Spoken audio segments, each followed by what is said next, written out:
છોટાઉદેપુર નગરપાલિકા પ્રમુખના જાતિના દાખલા મામલે મામલતદારની કડક કાર્યવાહી, ઘરે નોટિસ ચોંટાડાઈ।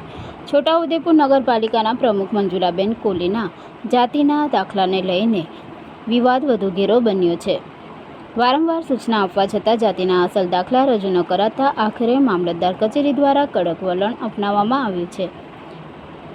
2 વાર લેખિત જાણ છતાં બેદરકારી। મામલતદાર દ્વારા આ પૂર્વે 2 વખત લેખિતમાં અસલ જાતિના દાખલા જમા કરાવવા માટે જાણ કરવામાં આવી હતી, તેમ છતાં પાલિકા પ્રમુખ દ્વારા દાખલા રજૂ કરવામાં આવ્યા ન હતા। ઘરે અને કચેરીએ નોટિસ ચોંટાડાઈ। પ્રમુખ દ્વારા કોઈ પ્રતિસાદ ન મળતા આખરે મામલતદાર કચેરીના નોટિસ બોર્ડ પર તેમજ પ્રમુખ મંજુલાબેન કોહલીના નિવાસસ્થાને જઈને સત્તાવાર નોટિસ ચોંટાડવામાં આવી છે। 24 કલાકનું અલ્ટિમેટમ।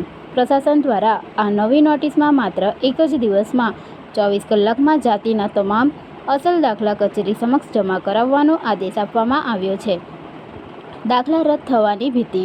જો નિયત સમય મર્યાદામાં દાખલા જમા કરાવવામાં નહીં આવે તો સક્ષમ અધિકારી દ્વારા તેમના જાતિના દાખલા રદ બાતલ અમાન્ય કરવાની ચીમકી પણ નોટિસમાં આપવામાં આવી છે। આ કાર્યવાહીને પગલે સ્થાનિક રાજકારણમાં ભારે ગરમાવો આવી ગયો છે અને આગામી દિવસોમાં પાલિકા પ્રમુખનું પદ જોખમમાં મુકાય તેવી શક્યતાઓ પણ સેવાઈ રહી છે। રિપોર્ટર મોહસિન સુરતી, છોટાઉદેપુર।